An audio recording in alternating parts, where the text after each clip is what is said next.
ሰላም ሎርና እባላለሁ ከዋሽንግተን። ይሄ የኔ ታሪክ ነው። ላይክ እና ሰብስክራይብ ማድረግ እንዳትረሱ። ያደግኩት በጣም በብቸኝነት ነው። ከልጅነቴ ጀምሮ በጣም ብቸኛ ነበርኩኝ። ምክንያቱም እናቴ ሁል ቀንም ቢሆን በጣም በስራ ቢዚ ነበረች። ሁል ጊዜም ቢሆን ልደቴን እንደዘነጋችው ነበረ። ቃል የገባችልኝን ሰርፕራይዞች በሙሉ ሁል ጊዜ እንደረሳቻቸው ነበረ። የገባችልኝን ቃልም ባስታወስኳት ቁጥር ሁል ጊዜ የምታቀርበው ምክንያት በጣም ቢዚ እንደሆነች እና የሚቀጥለው ሳምንት እንደምታደርግልኝ እየነግራ ታባብለኝ ነበረ። እናቴ በጣም የትልቅ ሬስቶራንት ሼፍ ነበረች። እናም በምታበስልበት ወቅት እሷን እየሄዱ መጎብኘት በጣም ነበረ የሚያስደስተኝ። አንድ ቀን በጣም የምወደውን ምግብ እያበሰለች እኔም በጉጉት እየተመለከትኳት ነበረ። ነገር ግን እሷ ምንም አይነት እቃ እንዳልነካ አስጠንቅቃኝ ወደ ውጭ ወጣች። ልክ እንደወጣች ጠብቂም በጣም ምግቡ አጓጉቶኝ ስለነበረ መቅመስ ፈለግኩኝ። እናም በማንኪያ ጭልፍ አድርጌ አንድ ከጠጣው በኋላ ልደግም ወደ ታች ሳረገው ማንኪያውን ብሬስ የወልቁ ድስቱ ውስጥ ገባ።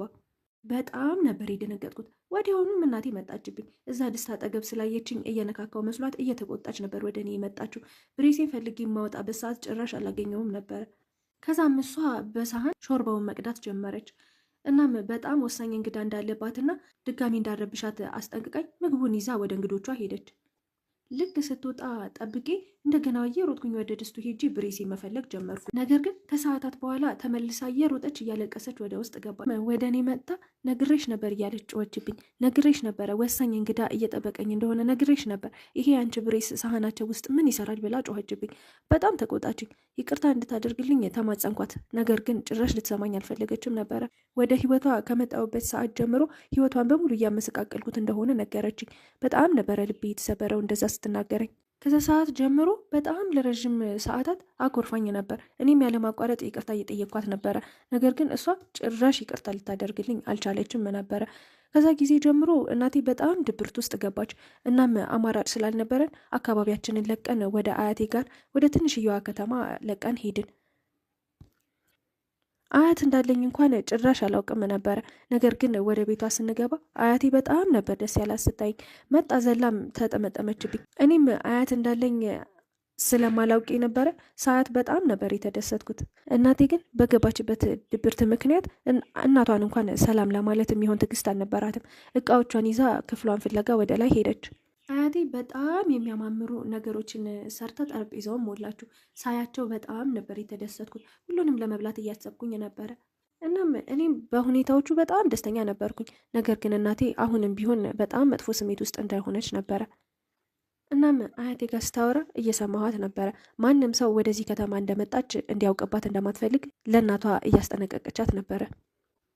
ነገር ግን አያቴ ያ በጣም ከባድ ነገር እንደሆነ ነገረቻት። ምክንያቱም ከተማዋ በጣም ጠባብ ስለሆነች አንድ ሰው እንኳን ካየሽ ማውራቱ አይቀርም አለቻት። እናቴም እዚህ የምትቆየው በጣም ለትንሽ ጊዜ እንደሆነና ስራ ስታገኝ ተመልሳ ወደ ከተማዋ እንደምትመለስ ነግራ ለማንም እንዳትናገር አስጠነቀቀቻት አያቴ። ነገር ግን እኔ የአያቴ ቤት ተመችቶኝ ስለነበረ የአያቴ ቤት በጣም ጥሩ ነው፣ ለብዙ ጊዜያት እዚህ ብንቆይ ጥሩ ነው አልኳት። ነገር ግን እናቴ ጭራሽ ንግግሬን አልሰማችኝም ነበረ። ባልሰማ ጥላኝ ሄደች። አያቴም ምንም አትጨነቂ፣ እስከፈለግሽው ጊዜ ድረስ እዚህ መቆየት ትችያለሽ ብላኝ፣ አሁን በጣም ስለመሸ ወደ መኝታሽ መሄድ አለብሽ፣ ነገ በጠዋት ክላስ አለብሽ አለችኝ። እኔም በጣም ጓጉቼ ነበረ ወደ አዲሱ ትምህርት ቤት ለመሄድ። ከዛም ወደ አዲሱ ትምህርት ቤት በጠዋት አያቴ ነበረች ይዛኝ ሄደች። እናቴ እስከዛ ሰዓት ድረስ ተኝታ ነበረ። እኔም ልክ ወደ ክላስ በሚሄድበት በመንገዴ ላይ አንድ ልጅ ከሎከሩ ላይ ተንጠልጥሎ ተመለከትኩት። እሱም ሰላም አለኝና በመጀመሪያ ከዛ ወደ ታች እንዳወርደው ጠየቀኝ። ከዛ ምን ግራ ገብቶኝ እንዴት እንደዛ ልትሰቀል ቻልክ ብዬ ጠየቅኩት። ከዛ እሱም በጣም ተንኮለኛ የሆነ የእንጀራ ወንድም እንዳለውና እሱ እንደሆነ የሰቀለው ነገረኝ። ከኔ ቁመት አንጻር የተንጠለጠለበት በጣም ረዥም ቢሆንም ነገር ግን እንዴትም ታግዬ እንዲወርድ ረዳሁት። ከዛም ስቤ መሬቱ ላይ ሁለታችንም አብረን ወደቅን። ከዛም እሱ ስላወረድኩት አመሰገነኝና ከዚህ በፊት አይቶኝ እንደማያውቅ ሲነግረኝ እኔም አዲስ ተማሪ እንደሆንኩኝና ሎርና እንደምባል ነገርኩት። ከዛም በድንገት ቦርሳዬ ውስጥ የሆነ ሽታ መምጣት ጀመረ። እሱም አፍንጫውን ይዞ ምን አይነት ሽታ እንደሆነ ከቦርሳ የሚመጣው ጠየቀኝ። እኔም ግራ በመጋባት የምን ሽታ ነው ብዬ ለመመርመር እየሞከርኩኝ ነበረ። ከዛም ወዲያው ቦርሳዬን አውርጄ ከፍቼ ቦርሳዬን ስመለከተው አያቴ ያደረውን ምግብ ቋጥራልኝ ነበረ። እሱ ነበር እንደዛ እየሸተተኝ ነበረው።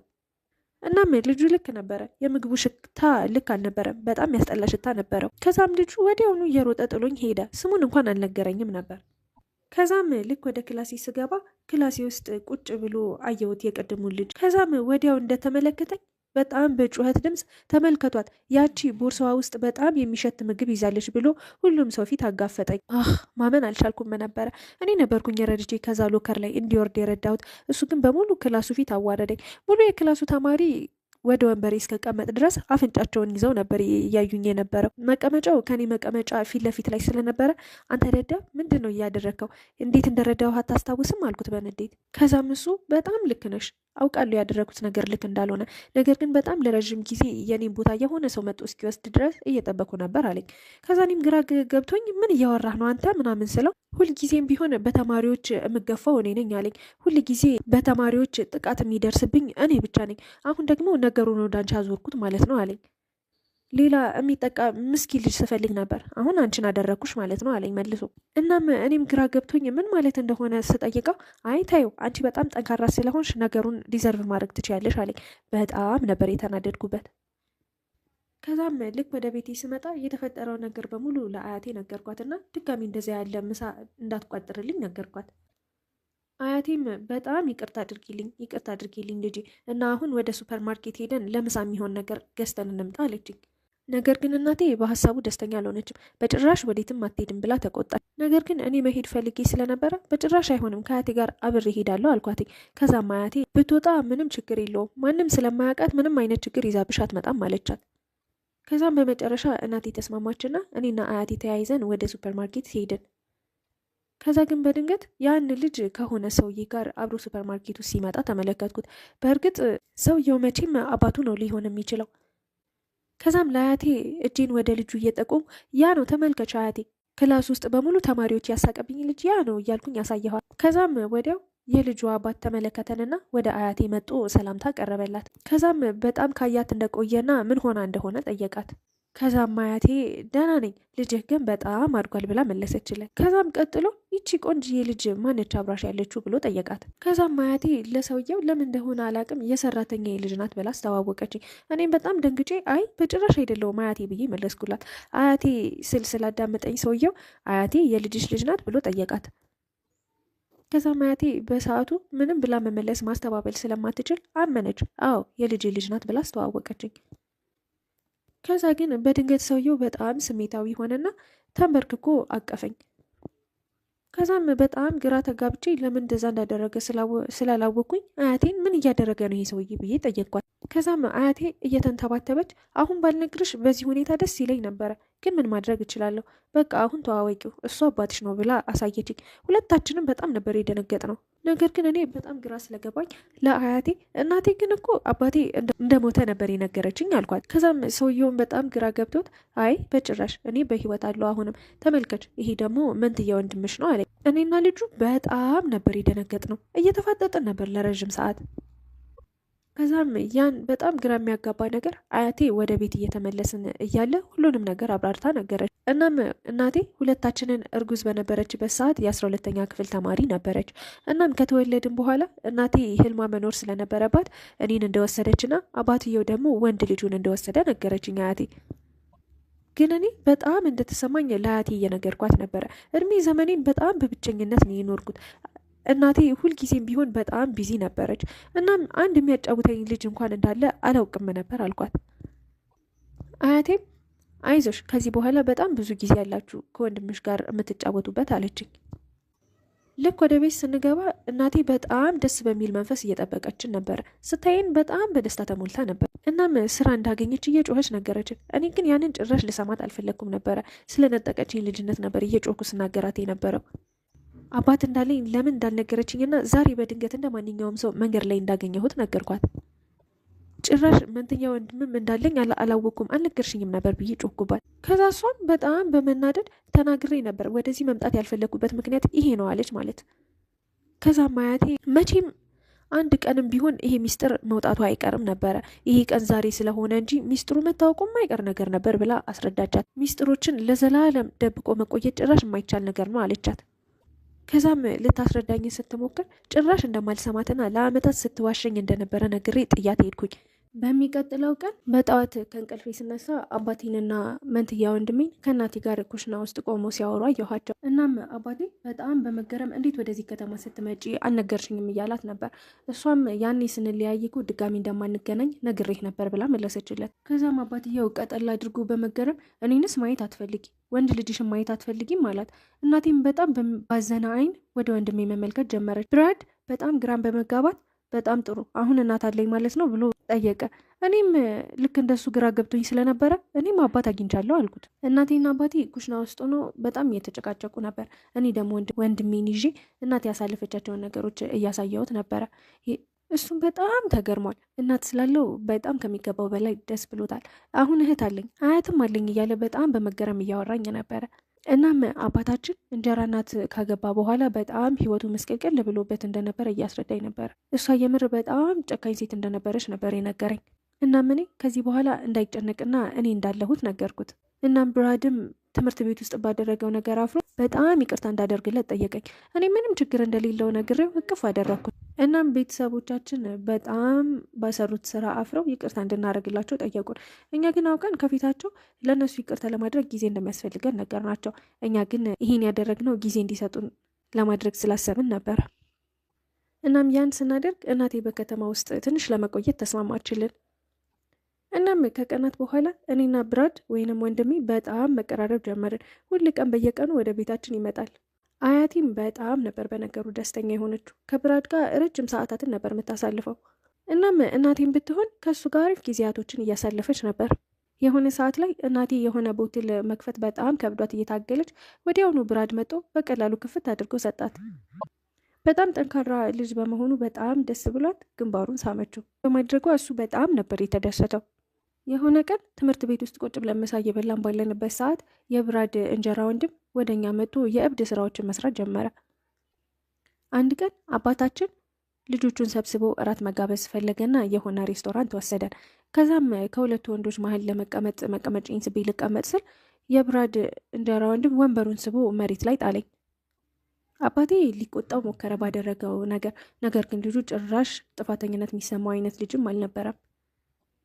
ከዛም እኔም በተራይ ልክ ተነስቶ ወደ መታጠቢያ ቤት ሲሄድ መቀመጫው ላይ ካቻፕ ደፍቺ እየጠበኩት ነበረ።